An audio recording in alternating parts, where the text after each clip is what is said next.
Anyway, yesterday we spoke about heretics and we spoke about the righteous. We didn't speak so much about, we spoke a lot less about the righteous than we did about the heretics. That was much more fun, right? Anyway, the bracha that comes afterwards is Binyan Yerushalayim, rebuilding Jerusalem.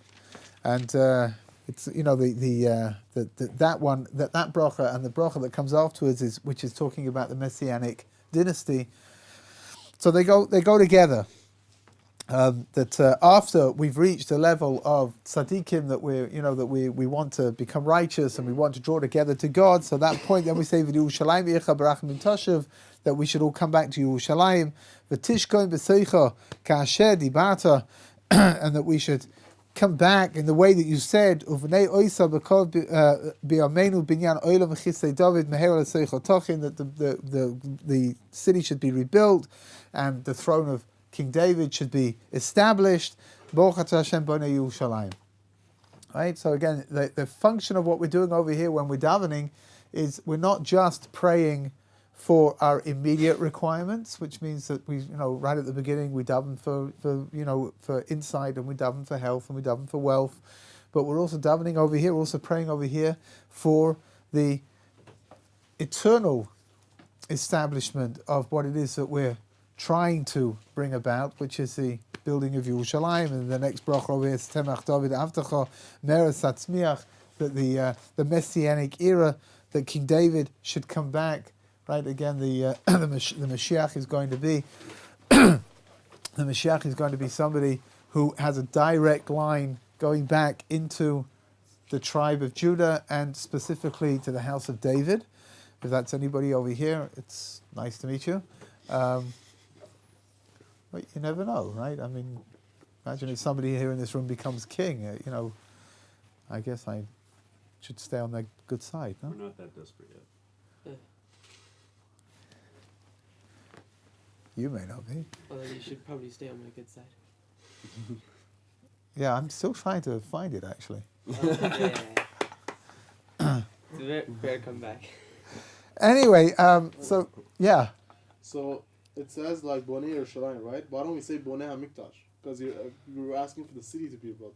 Here we are, the city. Yeah, it's interesting. There's a song which is sung. I mean, the truth is it's sung throughout the year, but it appears at the end of the Haggadah. It appears at the end of Yom Kippur when we sing L'Shana Haba Yerushalayim Habenuyah, that we should be next year. We should be in the rebuilt Yerushalayim. Well, what's the idea of rebuilt Yerushalayim? Rebuilt Yerushalayim means it includes inside of it the temple.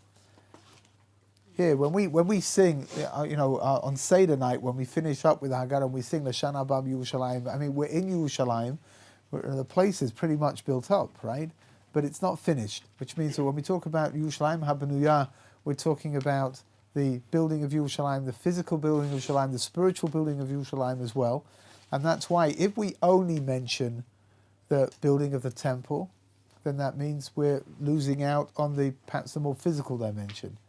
Right? Whereas if we talk about Yerushalayim, Bonei Yerushalayim, as in the celestial Yerushalayim, we're talking about everything. We're talking about the physical and the spiritual together. So all the more so.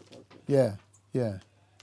And then we have the next bracha coming along. Is a very important bracha, actually. It's a bracha called Shema Koleinu. What are we doing? We're asking God to accept our prayers, right? We've prayed all of these things and we've davened. And if you take a look in the art scroll down at the bottom, they've got a great big grey box over there with a couple of prayers over there. This is one of the pit stops that a person can make in order to be able to add in their own personal prayers. Right here, they've got two texts over here. One of them is for forgiveness. The other one is for livelihood. You've noticed that the one for livelihood is considerably longer than the one for forgiveness. I wonder why that might be. Yes. If one were to follow the setup that how the prayers are set up, praise, request, and then thanks, would they need to do these prayers at all? Wait, say that. You're saying if you're composing your own prayers. Yeah. It's an interesting question. Do you need to? The truth is like this: from the time that the prayers were formalized by the men of the Great Assembly, so we're really obligated to use the prayers that they've given us. Is there plenty of room within prayer for you to be creative? Yeah, absolutely. Which means, like for example, over here in Shema Kolenu, we'll see Mitzvah Hashem later on, the last paragraph as well. You've got plenty of opportunity to either to compose your own prayer or to add in things, maybe not even not even in a poetic form. Just here, I need this, give me this. Okay, so whatever it is, but you should really be using the format that's been given to us over here, right? Rather than trying to create your own prayer following the framework that they've given us, right? You should really be trying to work your, try to be creative with inside of what's here. Does that mean that if I'm praying for livelihood, I should rather use their prayer than my own? The truth is not necessarily. I think what they've done over here with these extra prayers that have been added in is that they've saved you the bother of trying to compose your own particular prayer. But if you want to, with things that are being added in, if you want to, there's no reason why you can't use your own. Well, I mean, for many people, the idea of making your own prayers or composing your own prayer is like it's not going to happen, right? If I have to compose my own prayer, I'm not going to be able to do that because I'm not creative enough, right? Well, so if somebody comes along and says, look, here's a text that you can use, it just makes it easier. But if you are a creative fellow, then there's no particular reason why you need to stay inside the confines of what they've added in over here. You can add in your own. I'll tell you more than that. For example, prayer for livelihood very often it's very personalized, right? Which means that a person may be praying for a very particular thing at a very particular moment, whereas if you look through over here, the prayers over here are a little bit more generic. Like to have a good livelihood. But if you say you've got a job interview coming up and you want something a lot more defined, then for sure you can word it in the words that you would like to use. So you're saying this is the appropriate place in Shema Kolenu to add your personal prayer? Yeah, I'm going to clarify it in a moment. I just remember I was Rabbi Samuel he told me all the Bachrim as well at the time we were here learning. He said we should add personal prayers instead of here. In the final. Before. Yeah. Yeah. So I was going to clarify. It's an important point. Shema Kolenu it's like I've said before. It's like a pit stop, which means that if a person's got something that they want to say and it's kind of important, so they can put it in over here. The best place to put in personal prayers is in the final paragraph. When we get to it in Mitzvah Hashem, the final paragraph of the Amidah. So how come you can put it in over here in Shema Kolenu if you're really supposed to put it in at the end? So the answer, I think, is very simple. I've never seen this written down anywhere, but to me, I think it's really, it's obvious. Which means that a lot of people, if you've got to wait till you get to the end of the Amidah to put in your own personal, you've got something very pressing that you need to ask God for. So for a lot of people, what will they do? They'll rush their way through the Amidah in order to get to the final paragraph, which is not an integral part of the Amidah per se. I'll explain it all when we get there. And then they'll concentrate on that, which I think is a self-defeating thing, right? Because the truth of the matter is that if we were really completely in tune with the Amidah, with the prayers inside of the Amidah, we would realize that whatever it is that we're asking for is contained inside of one of the paragraphs and inside of one of the blessings that we've made anyway. So I think that the idea over here of adding it into Shema Kolenu is just the opportunity to allow a person to calm down a little bit, which means I don't have to wait till the end. If I know that I can put it in Shema Kolenu, that means that I can daven everything properly with concentration, knowing that before, once I get to the end of the inner part of the Amidah, I'm going to be able to ask for what I want to ask for. Right? But again, it's better. It's definitely better, if possible, to ask for things at the end. We'll see there's a shift. The final paragraph goes from the plural into the singular. Right? It's a whole different kind of it's got a whole different dynamic to it. The acceptance of prayer, right? So Shema Kolenu Hashem Elokeinu, the HaKadosh Baruch Hu should listen to our prayers. Chus v'rachem aleinu, he should have compassion for us. V'kabel b'rachmim v'varatzon es tfilasenu, he should accept our prayers. Why? Ki kel shomer tefilos v'sachanun imata, because HaKadosh Baruch Hu listens to prayers. I mean, if he doesn't listen to prayers, why on earth are we praying? Umilfanecha malkeinu come al teshivenu, please don't send us away empty-handed. Ki ata shomer tefilas amcha Yisrael barachamim baruch ata Hashem shomer tefillah. When we finish up the prayer of shomer tefillah of HaKadosh Baruch Hu listening, we've now reached the end of the middle part of the Amidah. Right, so again, as I told you at the beginning of all of this, the Amidah is built in a very specific fashion. You've got 3 brachas at the beginning, which are the brachas that deal with the Avot, the forefathers. You've got the 3 brachas at the end, which we're going to move into now, which deal with the concept of thanksgiving. And in the middle is what's defining what it is that the prayer is all about. So during the week, we ask God for things. On Shabbat, it's all Shabbat related. On Yom Tov, it's all Yom Tov related. On Rosh Chodesh, it's going to be Rosh Chodesh related. That's the way that it works. When we get to Shema Kolenu, that's it. That's the last of the personal requests that we're putting in over here. And we're then going to move out back into a different kind of a mode. The Amidah is now going to sort of move into the mode that you'll have every single time you pray the Amidah. You're going to have this text over here. What do we start with? So Ritzah Hashem, that's the Avodah. We're coming to Ritzah Hashem Elokeinu ba'amcha Yisrael tefillasam v'ashevis ha'avodah l'vi beiseichel. He should bring us back to the back to the temple service. Ritzah Hashem. Is anybody here a Kohen? Moish, why are you a Kohen? My dad chose to be one. Oh yeah, okay. Actually, both my parents are Kohen. Really? Yeah. Wow. Both your parents are Kohen? Does it pass along? I know it passes along the male line, like your designation as far as your priestly class or whatever. But do women know that they're also? Yeah. Something that's passed along in their families too. No, not really. The only, I guess, pun intended, the only bearing that having if your mother is a Kohen or a Levi is that there's no what's called a pidyon haben. There's no redemption of the firstborn. Which means if her father is a Kohen or a Levi, so she's called a bat Kohen or a bat Levi, she's a daughter of a Kohen or a Levi, then that means that there's no requirement to make a pidyon haben, right? Redemption of the firstborn. But that's the only. What is the redemption of the firstborn? When a woman has a firstborn, it's got to be a son, and he has to have been born naturally. Now, looking around the room, most of you are pretty unnatural, so I don't know how you were born, actually. Maybe you were just found under stones and rocks somewhere. I'm told that I was hatched. So. Unnatural. Yeah. It's No, also, no, that- hatching is also natural, bro. Yes, I was going to say, that doesn't sound right, does it?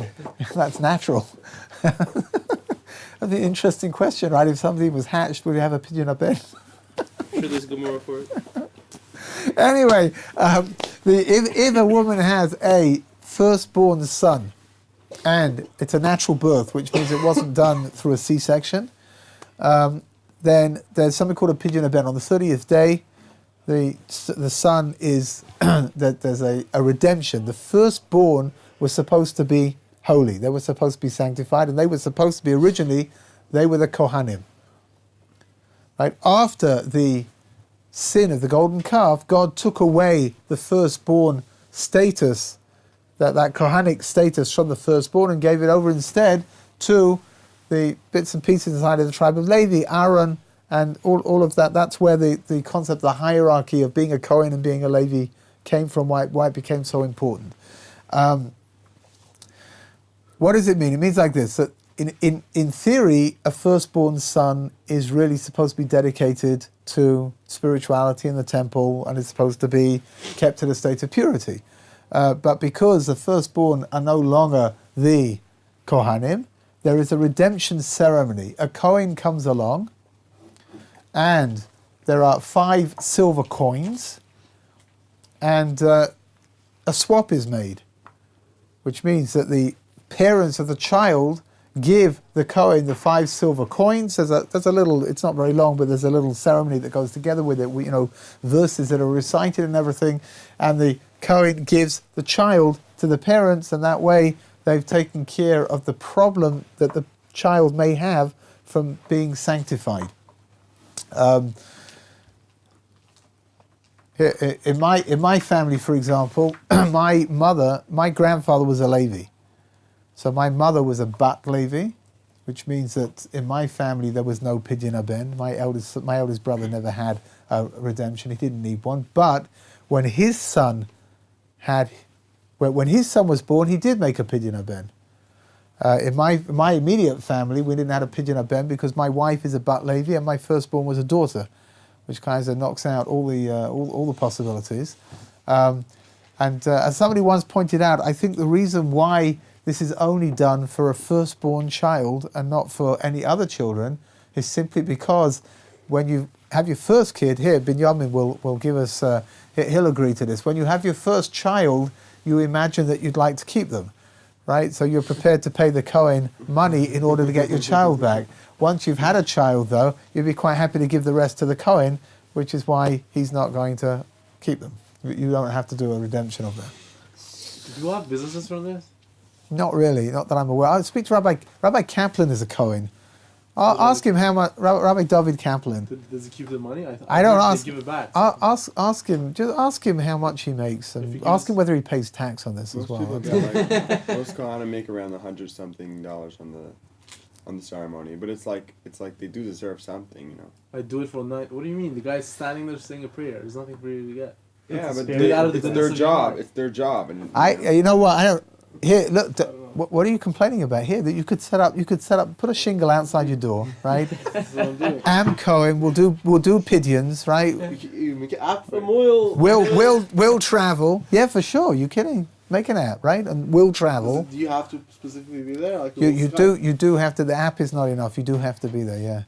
Well, You know what's fascinating? You know what's really a fascinating? moil does like 10 seconds of work and gets like $500, so that's a better. Who? You're gonna go a moil. No. there's a lot of pressure. I know. There's a lot of Listen, pressure, but if you're Well, going by the timing, on the like how kid. little time it takes. And, you know, there's a famous joke they tell about a neurosurgeon and his pipe bursts in the middle of the night. Like 3 o'clock in the morning, he's got water spritzing everywhere. So he opens up the Yellow Pages and he gets one of these 24-hour plumbing services, and the guy comes along and he works there for 5 minutes. He works over there, plugs up the hole, and then he tells the fellow, right, that'll be $250, please.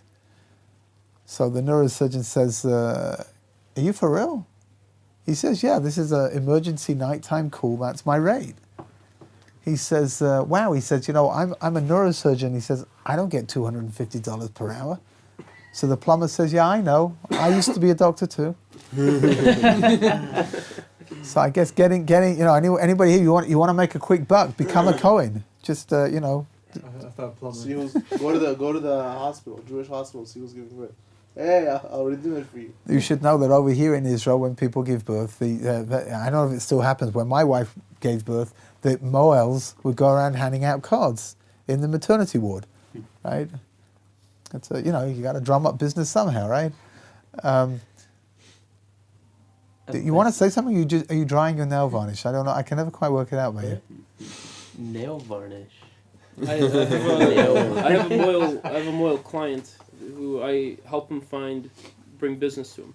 Really? Yes, I have a Moyle client for whom I advertise on the internet. Babies? Really? Yeah, and but he looks. There's a lot of Christians that are Torah observant. They're not Jews for Jesus. They're actual Christians that are. And they want to do circumcision? But they want to do a legitimate circumcision. Really?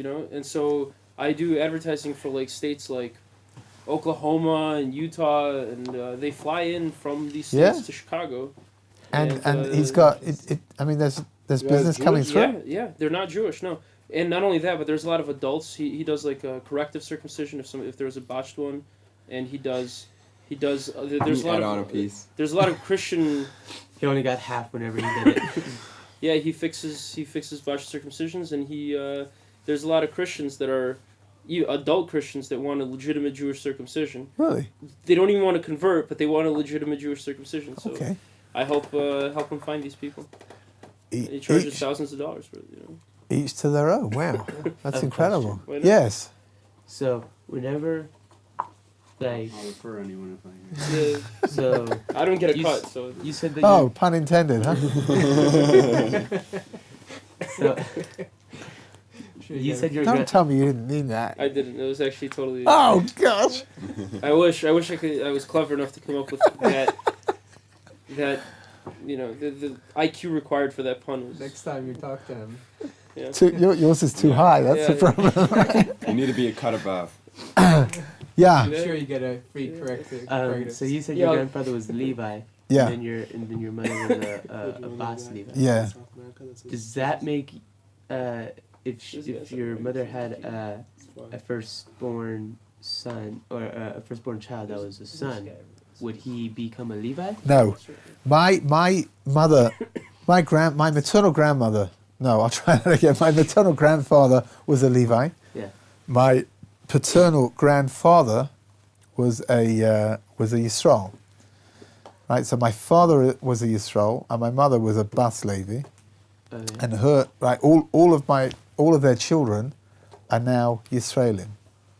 Okay, because of the father. It passes through the father, not through the mother. Okay, but if your father was a Levi. If my father was a Levi, then I would be a Levi. I've never even heard of a Yisrael. A Yisrael, there's Cohen, Levi, and then everybody else. Oh. And everybody else is called Yisrael. That's all. Oh, okay. Yeah. No wonder I haven't heard I've of got it. to call him something. Yeah, for sure. That's me.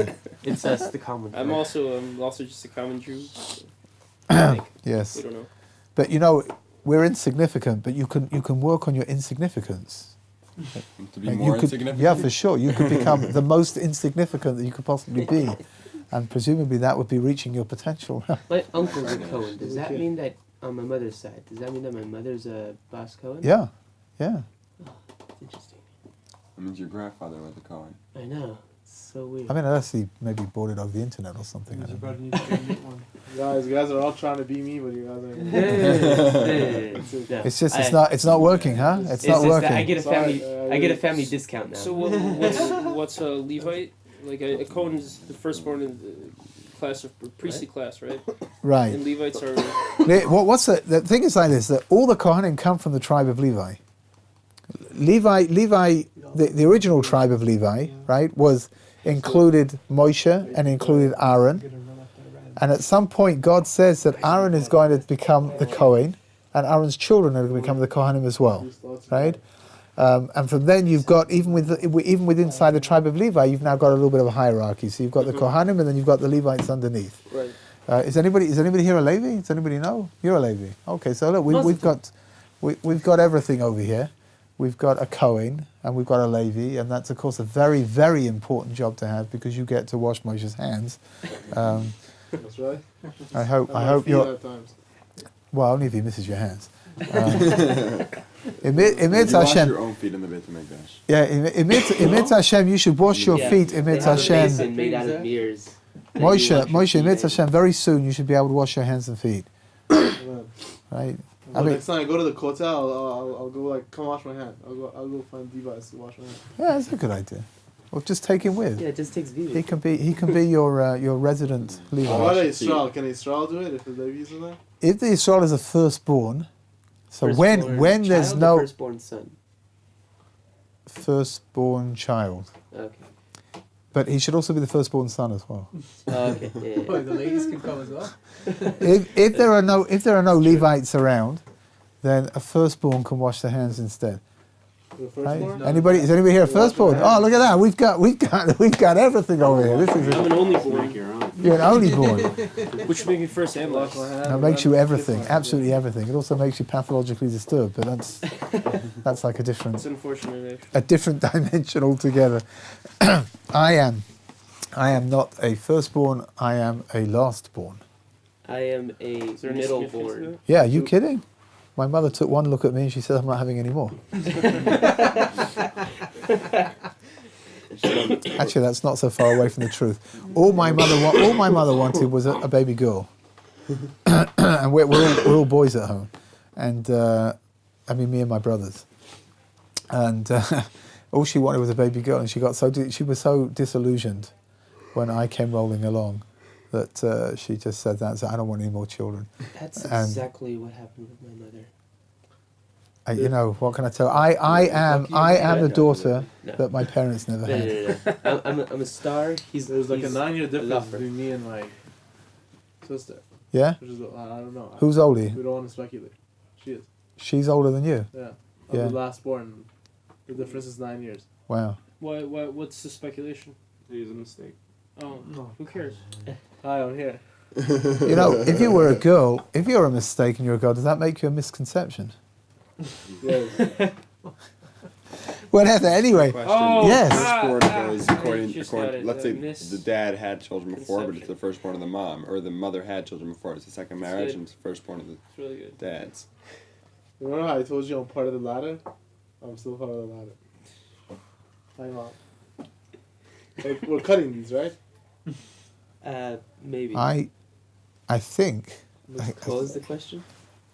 I think it works. I think it works. Firstborn. Does it have to be of both parents? I can't remember. Me neither. Okay, I mean the important thing over here is I think that what we've learned so far is that you shouldn't ask me questions I don't know the answers to. Okay. Sorry. Okay, just let's not have I this. didn't realize. I didn't. Let's not have this happen again, please. Okay. We so Mitz Hashem, Moshe is going to go off very soon. He's going to go to the temple and he's going to get involved in the temple worship over there. In Mitz Hashem, the temple service is going to be restored to us, and Moshe is going to be our representative over there, right? And we'll be cheering him on as he does the temple service. You know what you're supposed to do? Eat bread and the barbecue. Okay, Oh, good, so fine. what? You seem to have worked out all the halachas over there. That's good. That's great. Right? And then we say, that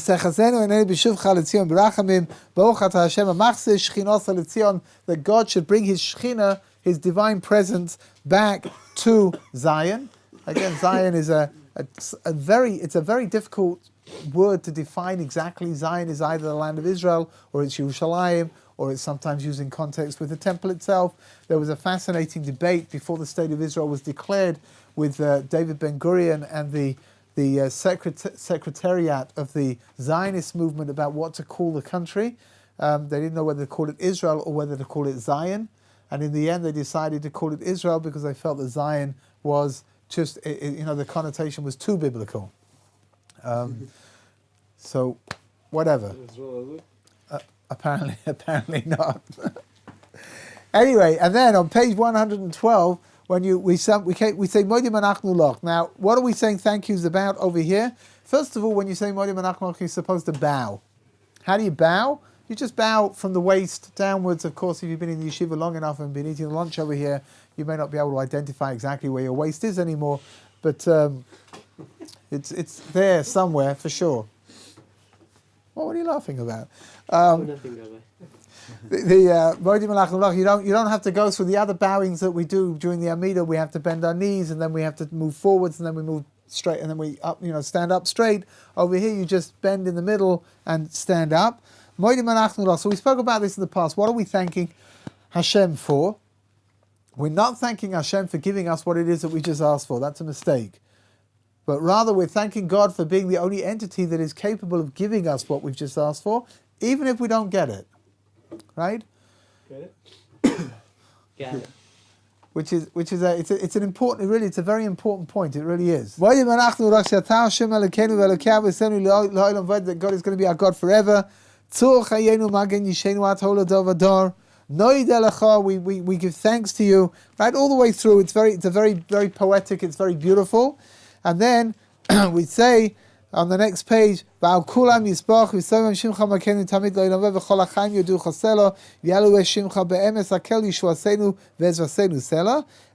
make the bracha, that God He gives us what we need, and it's fitting to give thanks. Now, it would seem, again, if you understand the format, the way that the Amidah has been built, it would seem like this would be a very good place for the Amidah to end. It sounds like we've finished, right? Because what have you done? You've defined who God is. You've asked God for your needs, and you've said thank you to God. Like, what's left, right? If you flip over the page, we then get to the final paragraph of the Amidah, which is the paragraph of Shalom, the final bracha, of the Amidah, which is the blessing of Shalom, of peace. And we say, Sim Shalom, Toivo Vracha Chein V'Chesed Rachim Aleinu V'Al Kol Yisrael Amecha, V'Ocheinu Avinu Kulanu Ke'echa Bo Panecha. We ask for peace. We ask that we be blessed. So we're requesting again? And we're requesting again. It's kind of odd, huh? It is odd. Well, it's not a real request. It's like a praise request. I don't know. Here, Shalom is an attribute of God Himself. Shalom is an attribute of God. Again, shalom is more than peace. Shalom is a state of tranquility. It's something beyond We're peace. asking for something that God Himself wants, also. It's not something for ourselves. It's something for God too. It's like reveal yourself, or like inspire people in some way. Okay, no, it's nice. It's nice what you're saying. I'm not 100% sure that it fits in exactly with the context, with the words, with the way that they're written over here. But it's a very nice idea. You're saying like this. You're saying that shalom is something which is beyond just, give me health and give me wealth and give me wisdom. That shalom is something which HaKadosh Baruch Hu wants us to have as well. I'm a little unsure, because we also ask for the temple to be rebuilt, and we ask for the Mashiach to come, right? And all of that is going into the inner part of the Amidah, not the end part of the Amidah. So, whatever. It's an interesting idea. I once heard an idea like this, which I think is absolutely fascinating. It says, Sim Shalom Tovo Vracha. We finish the Amidah, and we imagine that that's it, we're done, and yet we flip over the page, and all of a sudden, what have we got over there? We've got the concept of asking God for peace. Why would that be? So it's a very, very beautiful, very fascinating idea, which says like this, that when you have God there in front of you, and you say thank you for the blessings that you've received, then there is a possibility that by saying thank you, you'll now stop the blessings from continuing. Right? You hear the problem? I think it's a general thing, right? When, let's say, for example, somebody's pouring you out a drink and you say thank you. So very often the idea of saying thank you is that's enough, finished, right? Yes, no, maybe. Yeah. Oh, good. No, thank you. With a human being who doesn't know your intentions, but God who does know your intentions, I don't see why He would stop. Oh, but the whole of the Amidah is being said over here from our perspective, not God's. Right, which means that if what you were saying was correct, we wouldn't have to pray at all. I mean, I'm sorry, it is correct. There's no doubt about it, right? But if it was God's perspective, we wouldn't have to pray at all. Right? He'd be able to look into your heart and see whatever it is that your desires are, and He'd be able to take care of it. That's not the way. But we have to be active participants over here in order to make this happen, right? So what's the problem? If you come and you say, you ask for all of these things, and it's a moment where God is pouring His blessings down on you, and you say thank you, if you say thank you, then really what are you saying? That's it. It's enough. Don't need any more. Right? However, so what do? We say thank you, and then we add Sim Shalom, we add in another prayer of request, as if we're saying to God, it's not enough. We have an obligation to thank you for what you've done. We have an obligation to thank you for what you're capable of doing, but you should know that it's not enough. We want more as well. There's an amazing thing. It says like this by Leah. You know the story with Leah, that she had children. She has 4 children, one after the other, and she calls the 4th child Yehuda. And after Yehuda is born, it then says v'ta'amoid miledet, that she gets up from giving birth, and she apparently can't become pregnant again after that for a little while. Why is that? Because she called her son Yehuda, which means thank you, and it's as if by saying thank you, she's now caused the blessing to stop. So it's a little idea. It always bothered me. You know, Rachel is desperate to have children, and finally she gets given a son, right? What is that son called? Yosef. What does Yosef mean? Give me more. Give me more. This is like a real Jewish Yerushalmi moment. You know, they say by the Yerushalmis that the old time Jerusalem Jews, the kids, right? The kids don't say thank you, they say od. Give me more.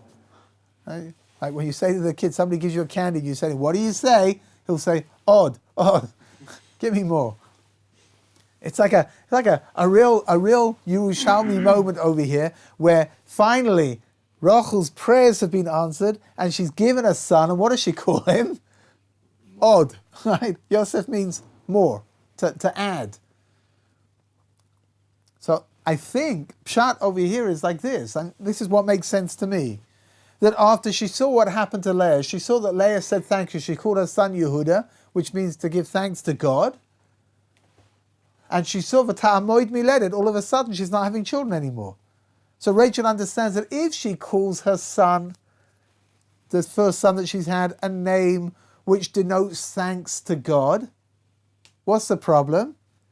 She just said thank you very much, and that's it. That means the blessing's over. So what does she do? She calls the son Yosef, which is a dimension of, if you're already showering me with blessings, give me another one. Well, okay, I mean, I thought that was worth at least but apparently not. What can we learn from that? Well, apparently nothing, according to the reaction of the people over here. Ooh. I mean to say, like, in our own lives, it's like it's a concept of after we. Here, I think what we have to learn from the Amida, what we have to learn is that we do have an obligation to thank, but never completely close the doors to the blessings that God wants to bless you with. Right? How does that translate into practical dimension in your life? Does that mean that you should stop saying thank you to people? Bless you. Does that mean you should stop saying thank you to people? No, you should carry on saying thank you to people. You really should. Thank you, because I wouldn't say anymore. No, here we want to say thank you. We don't want him to sneeze again. Oh, yeah. Right? Thank you for sneezing. Apparently it doesn't work. Bless you. Okay, we're going to stop over here because apparently Rabbi Geffen is looking around outside over there, and he's trying to let us understand that all blessings come to an end at some point. Darn.